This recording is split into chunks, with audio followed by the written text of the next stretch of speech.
we will start our most important and most exciting part of the call, something for which all of you were waiting. Uh, our first panel member and our first guest is Miss Megha Parmar. Megha Parmar was the first girl from Madhya Pradesh to climb Mount Everest. We have watched her video, we have done worksheets, we have read articles on her, and we know already who she is. She's an amazing woman, and the most amazing part is कि वो आज हमारे साथ इस call पे है, so you can get to interact with her, you can talk to her, you can ask her questions. पर उससे पहले let's quickly watch a fun video of Megha Parmar when she was on top of the Mount Everest. 1 minute.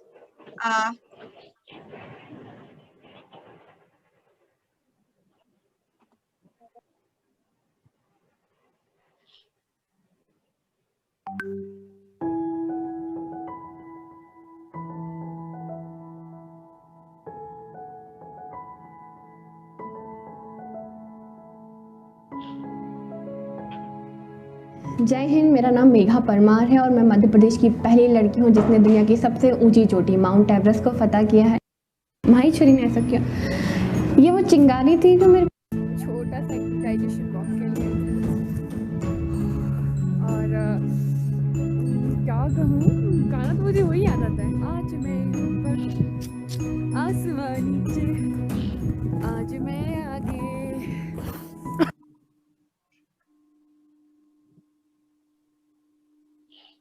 Hello, Megha ma'am.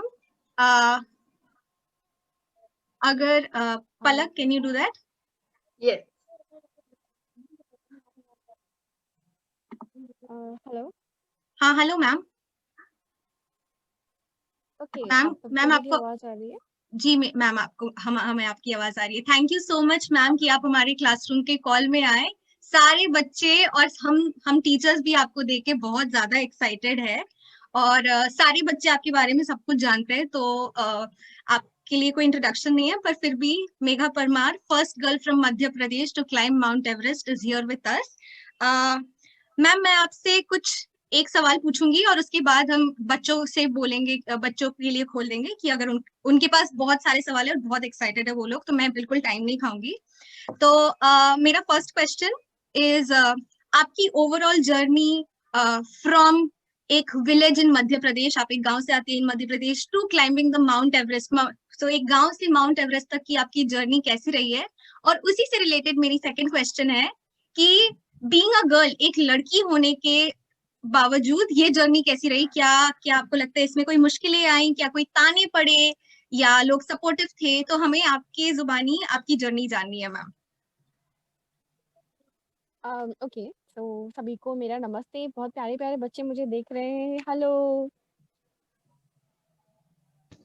Hello. Hello Hello. तो अभी hello तो journey अभी मेरी वापस फिर से स्टार्ट हो गई है। जहाँ मैं अभी आपको फिलहाल दिख रही हूँ वो जगह है जहाँ स्कूबा डाइविंग की ट्रेनिंग की जाती है। और जो अभी मेरी हालत दिख रही है वो भी उसी की वजह से। जब आप सुबह 6 बजे से लेकर शाम की 6 बजे तक कंटिन्यू करते रहते हो, बहुत कुछ सीखते रहते हो, तो बहुत कुछ चेंजेस आते हैं आपके अंदर। ओके, सो मेरा एक गांव है मध्य प्रदेश में, छोटा सा गांव है भोजनगर। मेरे पापा खेती करते हैं, मम्मी भी खेती करती हैं और मैंने भी काफी हद तक वही किया था। और मैडम का अगला सवाल था कि ताने। तो मैं जिस बैकग्राउंड से आती हूँ, मेरी 6 बुआएं हैं और 12 बहनें हैं, मझले पापा बड़े पापा की मिला के। तो मेरी जो जर्नी स्टार्ट हुई थी वो ऐसे स्टार्ट हुई थी कि आज से 25 साल पहले यदि हम जाते हैं, क्योंकि मैं आज 25 वर्ष की हूँ, तो 25 साल पहले मेरा जन्म भी दाई के हाथों हुआ है, ना कि डॉक्टर के हाथों। और उसके बाद जब मैं घर में हुई थी तो हमारे यहाँ जिस बैकग्राउंड से मैं आती हूँ, तब ऐसा हुआ था कि अरे मेघा का बाद भी अब 3-4 छोरी होगी का बाद छोरो होगी, ऐसा गांव की भाषा में कहा जाता है। पर मैं लकी हो गई थी जब मेरा भाई आ गया था। तो कितनी सारी भ्रांतियां हैं जो हमने तब भी पाली हुई थी, अभी भी पाली हुई है।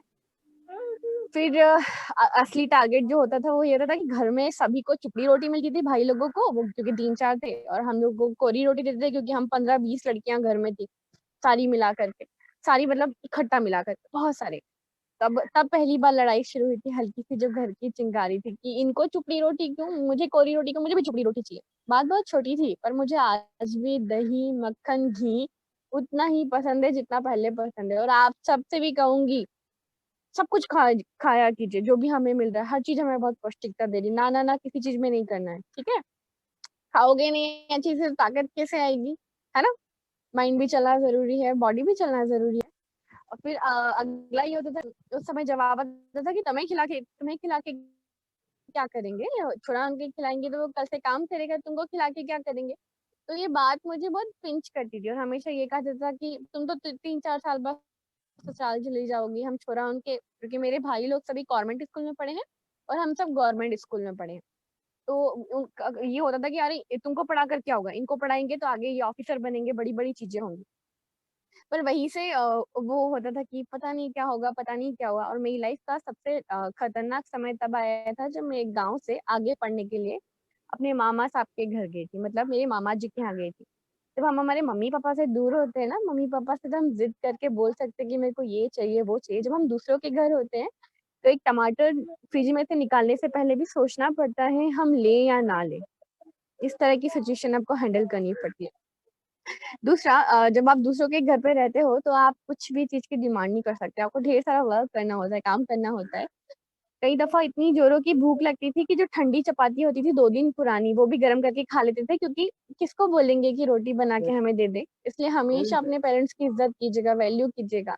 वो कई सारे ऐसे कॉम्प्रोमाइज करते हैं जो आपको पता भी नहीं होते, और आपके लिए सब चीज पहले ही उपलब्ध हो चुकी होती है जब आप डिमांड करते हो उससे पहले।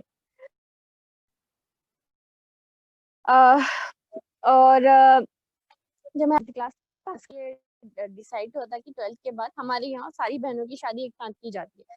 तो ये डिसाइड हुआ था कि सारी बहनों की शादी की जाएगी, मतलब मेघा की शादी भी की जाएगी। पर मेरी लाइफ का गोल्डन चांस, मैं ये किस्सा आप लोगों को इसलिए सुना रही हूँ क्योंकि हम लोगों को नहीं पता होता है कि ऊपर वाला कब हमारी लाइफ में किस रूप में हमें गोल्डन चांस देता है।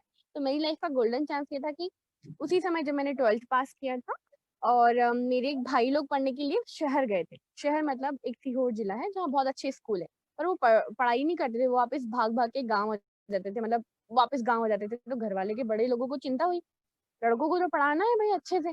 तो उनको पता चला रीजन कि उनको खाना पसंद नहीं आता, ना ही टिफिन का ना बाई का। तो डिसाइड हुआ कि मेरी शादी नहीं की जाएगी और मुझे पढ़ने के लिए कॉलेज भेजा जाएगा, और मैं अपने मतलब पूरे खानदान की पहली लड़की थी जो कॉलेज में गई थी। तो वो मेरी लाइफ का गोल्डन चांस था। भेजा मुझे गया था कि भाई लोगों की चपाती बनानी है, पर हमें नहीं पता होता है ना हम लोगों के लिए कौन सा गोल्डन चांस है, किस रूप में आ गया।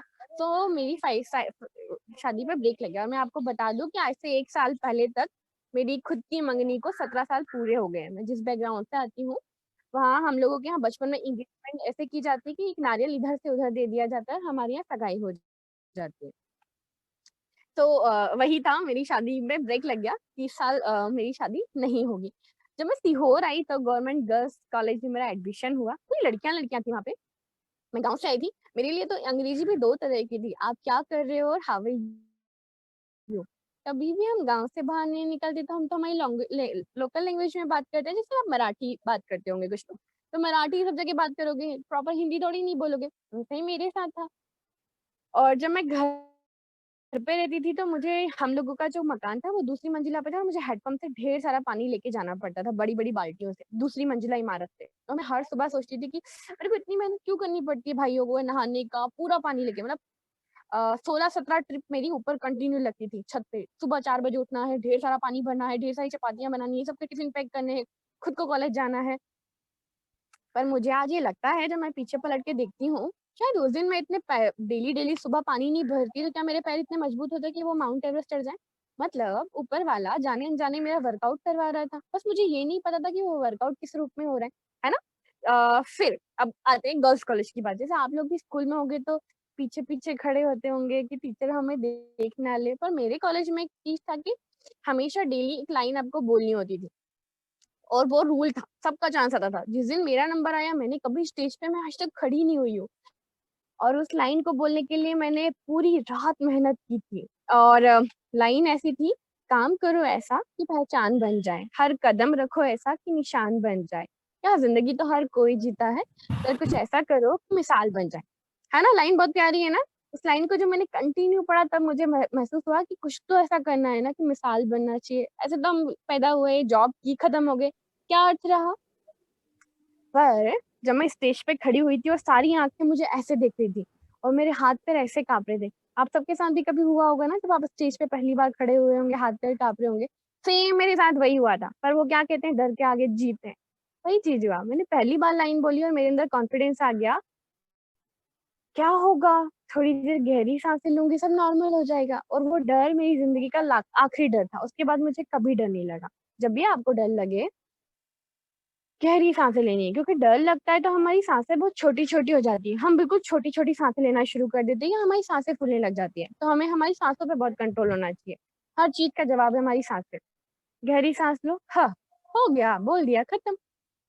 अब बात आती है कॉलेज के टाइम की। तो मैं वहाँ एक student of the year award मिलता था। आपके कॉलेज में या आपके स्कूल में भी ऐसा कुछ मिलता होगा ना, सारे बच्चों को। क्योंकि सारे बच्चे पढ़ने में अच्छे नहीं हो सकते, सारे बच्चे खेल में अच्छे नहीं हो सकते, पर हम सब किसी ना किसी चीज में तो अच्छे होते हैं। पर ये हमें पता कैसे चलेगा कि हम किस चीज में अच्छे हैं? जब तक हम पार्टिसिपेट नहीं करेंगे तब तक हमें पता नहीं चलेगा कि हम किस चीज के लिए बने हैं।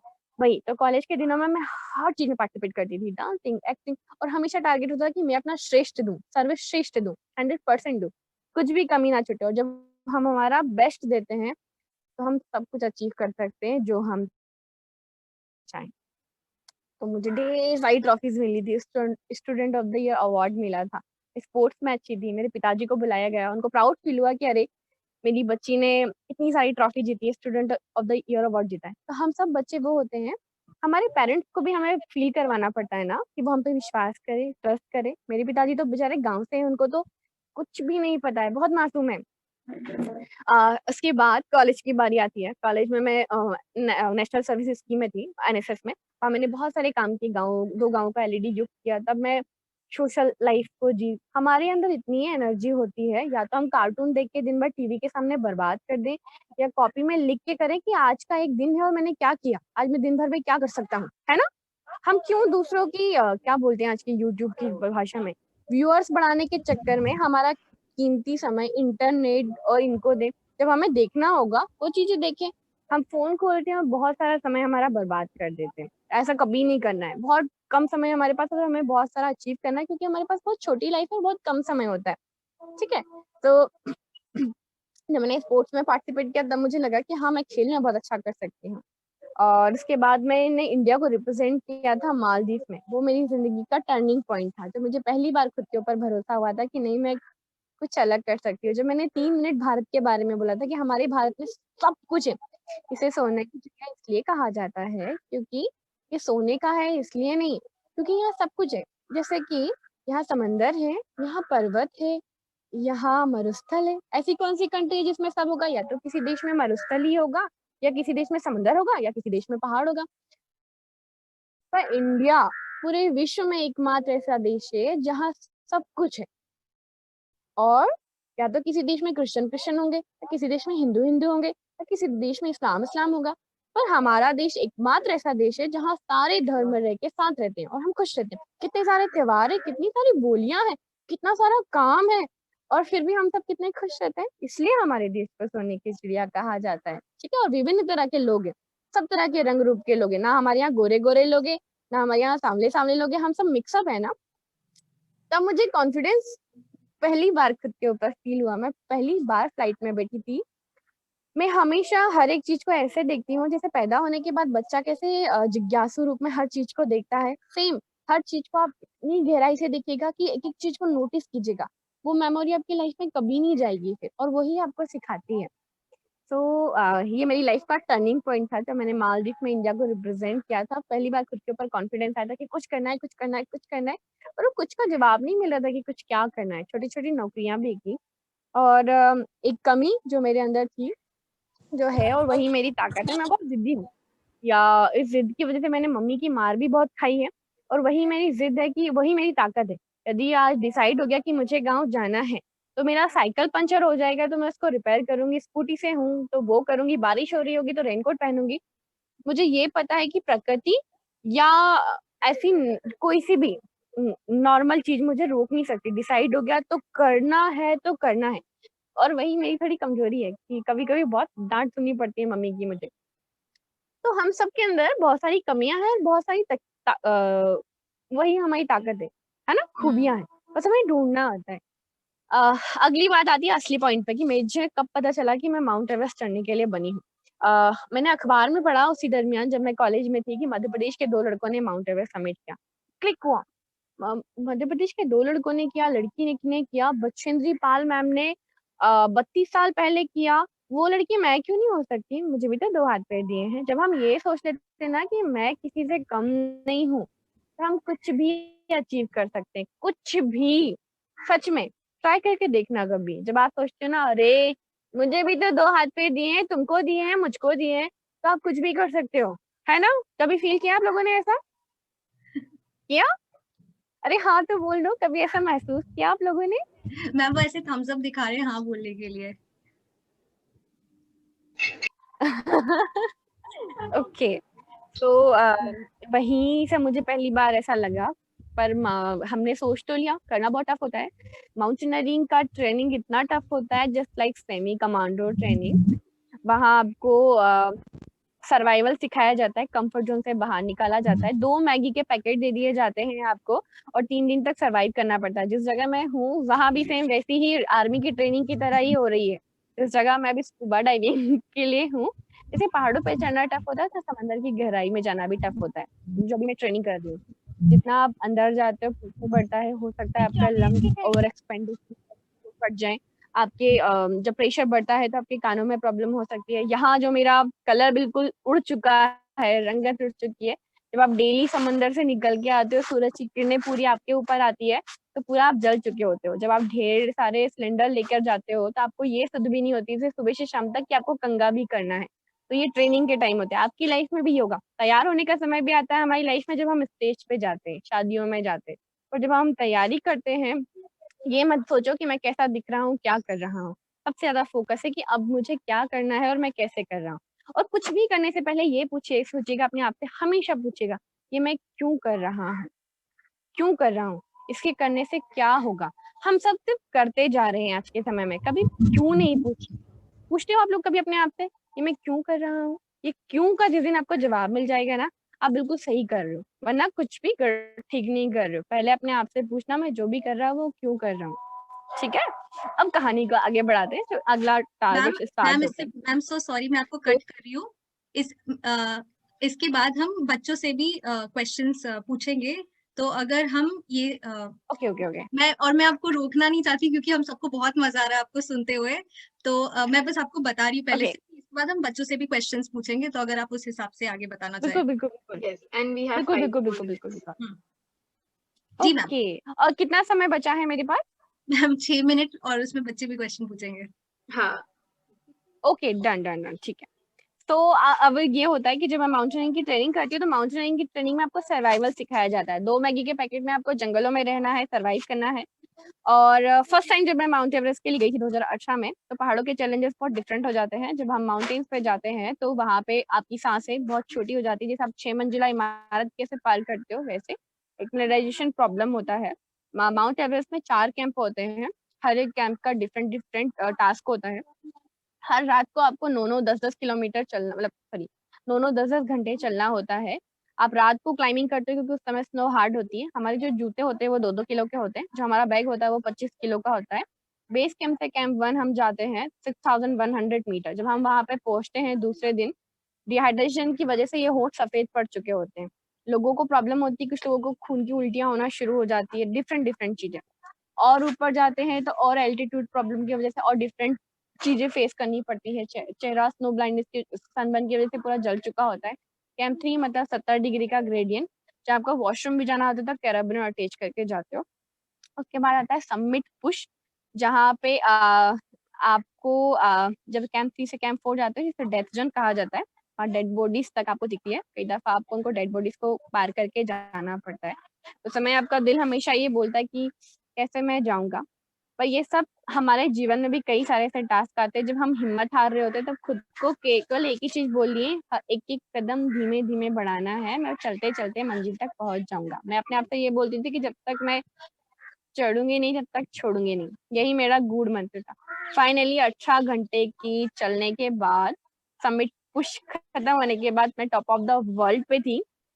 और वो फीलिंग जो होती है ना, आज मैं ऊपर आसमान नीचे, इससे ऊपर या तो आसमान है या भगवान है। दुनिया की सबसे ऊंची जगह पे -52 टेम्परेचर होता है। जैसे आपकी उंगलियां यदि चंद सेकंड के लिए भी आप बाहर निकालोगे तो वो गल जाएंगी, जिसे फ्रोस्ट बाइट कहा जाता है, जिसकी वजह से आपकी उंगलियां तक काटनी पड़ती है। पर हम लोग वहां से वो जो दृश्य देखते हैं वो सबसे कीमती होता है। दुनिया के सारे माउंटेन्स ऐसे छोटे नजर आते हैं, दुनिया गोल नजर आती है, और आज इंसान चाहे, मानव चाहे तो वो कुछ भी कर सकता है। थैंक यू सो अब मच। बच्चों की बारी। जी ma'am, thank you so much. और ऐसा लग रहा है कि हम आपको सुन सकते हैं पूरे दिन, आप इतने प्यार से और इतने अच्छे से, और आपकी स्टोरी इतनी ज्यादा इंस्पायरिंग है। मतलब बच्चे तो बहुत छोटे हैं, मुझे इतना कुछ सीखने को मिल रहा है, उनके पास तो कितना कुछ है सीखने को। To all the students, if you have any questions, you will raise a silent hand. Okay, nobody is unmuting and asking. You will raise a silent hand. We'll give a couple of students chance to ask questions. तो कुछ बच्चे already हाथ उठाए हुए हैं. We'll start with Harsh. Harsh, unmute yourself and ask. आप नीचे कैसे उतरे थे? ओके, तो अब जितना जरूरी समिट पे पहुंचना होता है उससे कहीं ज्यादा जरूरी समिट से सकुशल वापसी आना है। जब हम नीचे आते हैं तब भी हम लोग वैसे ही डिसेंड करते हैं, पर वो बहुत ज्यादा टफ हो जाता है क्योंकि हमारी एनर्जी तो बिल्कुल खत्म हो जाती है। तो हम धीमे धीमे धीमे धीमे, एनर्जी नहीं होती है, पर वापस घर पहुंचना है, सबको बताना है कि हमने सबमिट कर लिया है। उसी एनर्जी के साथ हम धीरे धीरे वापस आते हैं। हमारे साथ हमारा शेरपा होता है जो हमसे 10 मीटर दूरी पे होता है, वो हमारे आगे आगे चलता है। सबसे ज्यादा एक्सीडेंट जो होते हैं वो नीचे आते समय होते हैं, क्योंकि ऑक्सीजन कभी भी खत्म हो सकता है।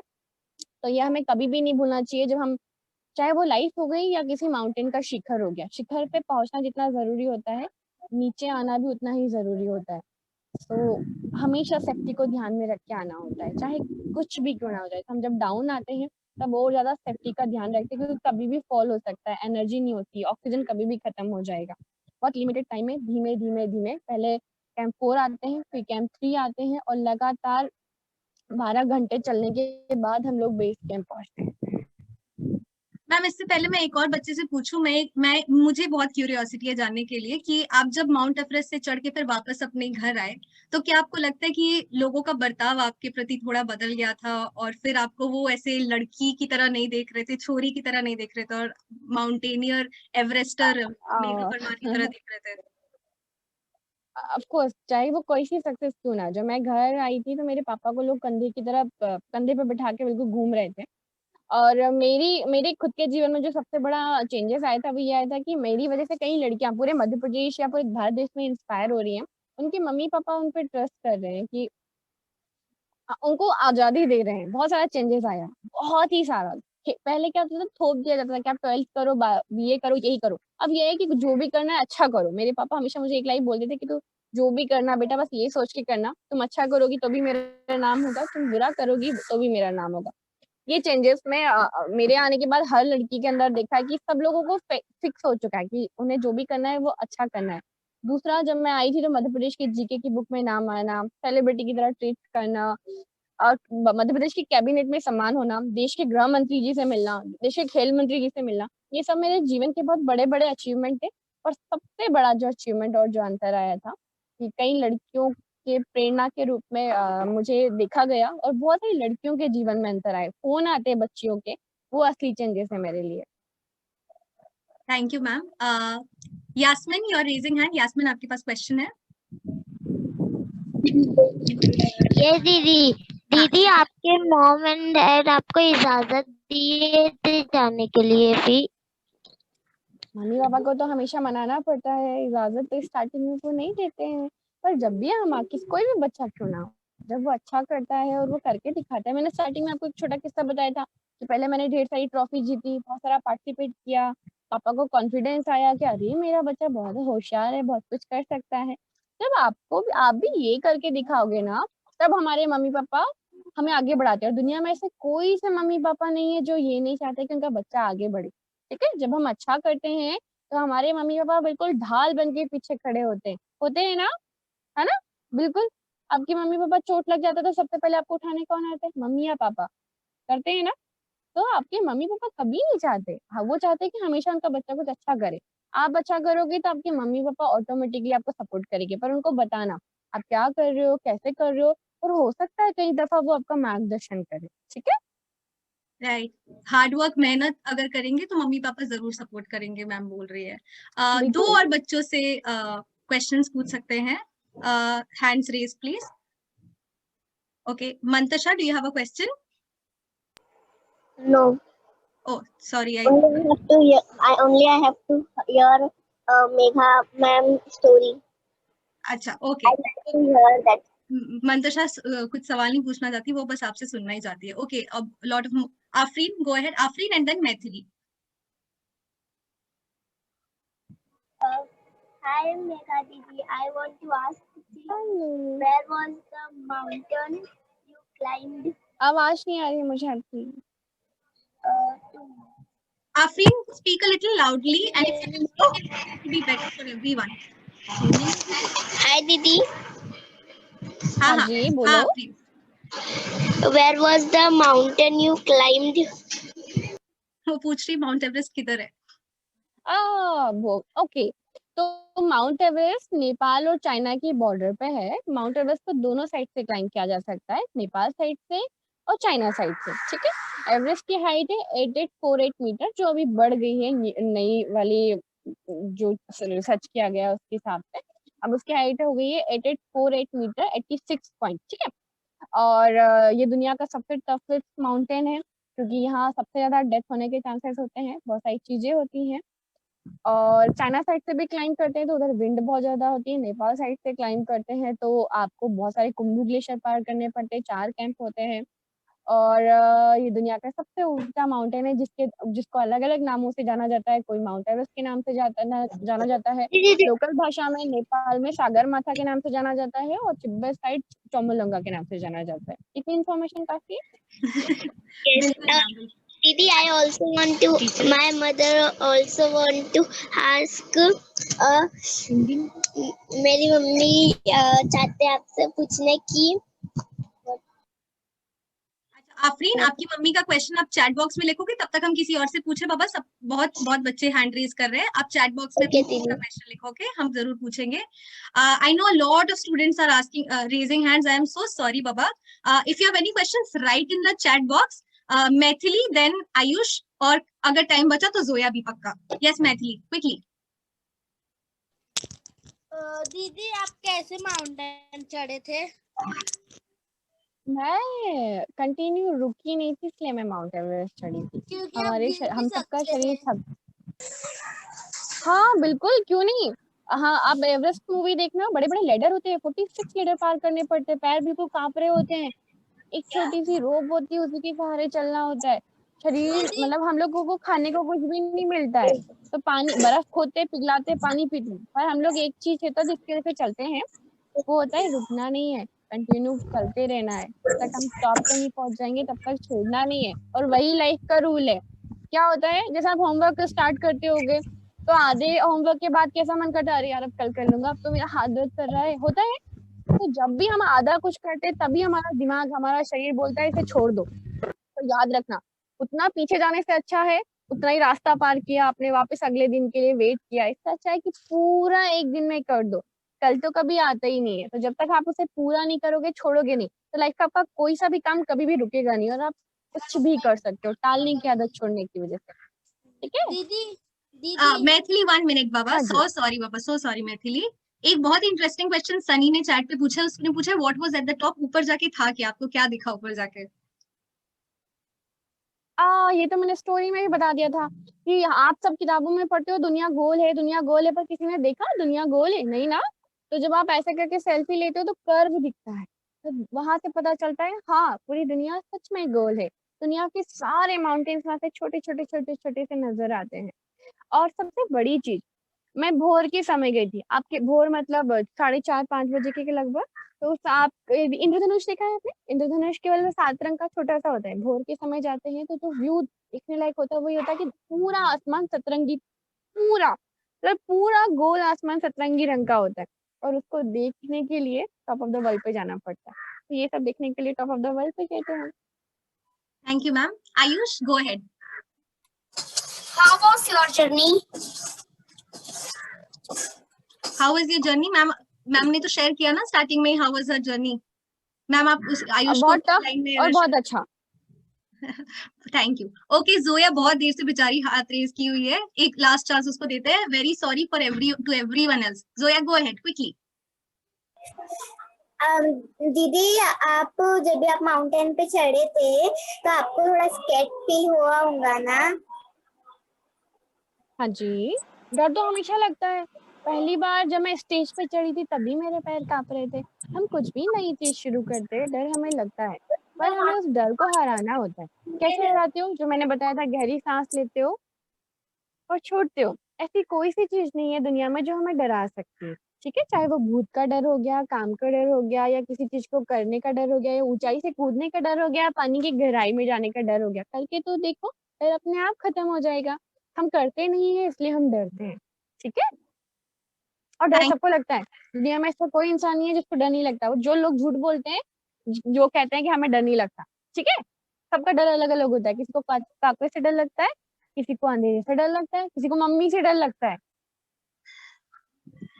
Thank you so much ma'am. अभी भी बहुत बच्चे हैंड रेज कर रहे हैं, पर हम थोड़ा ओवर टाइम हो गए तो हमें यहीं पे रोकना पड़ेगा। आपसे बहुत कुछ सीखने को मिला, आप बहुत इंस्पायरिंग हो। आपने कहा मध्य प्रदेश की लड़कियां आपसे इंस्पायर्ड है, हमारी क्लास की भी लड़कियां, मैं भी आपसे इंस्पायर्ड हूँ। आपने कहा आप 25 साल के हो, मैं 25 साल की हूँ, और आपने जितना कुछ हासिल किया जिंदगी में, मुझे आपसे सुन के सब बहुत इंस्पायरिंग लगा। So thank you so much ma'am, आप हमारे क्लास में आए और आपसे हमें बहुत कुछ सीखने को मिला। और मुझे भी इतने प्यारे प्यारे बच्चों से मिलके बहुत अच्छा लगा। खूब आगे बढ़िएगा, खूब तरक्की कीजिएगा, और याद रखिएगा, इस ऊपर वाले ने केवल आपको एक ही मकसद के लिए भेजा गया है, इसलिए इस दुनिया को और भी खूबसूरत और भी प्यारा बनाने के लिए। और इस दुनिया में प्यार की बहुत कमी है, इसलिए हमेशा सबको प्यार दीजिएगा, प्यार बांटिएगा, मुस्कुराहट बांटिएगा। और कभी भी ये मत सोचिएगा कि क्या कर रहा हूँ मैं, ठीक है? हर दिन कुछ नया कीजिएगा, नया समझिएगा। और कभी भी किसी भी काम को लेकर मन में दुविधा हो तो याद रखना, ना करके पछताने से कहीं बेहतर है कुछ करके पछताना, क्योंकि उससे तजुर्बा मिलेगा, ठीक है? ढेरों आशीर्वाद, खुश रहो हमेशा और खूब तरक्की करो। Bye bye. Bye bye ma'am. दीदी। Thank you so much ma'am. Bye ma'am.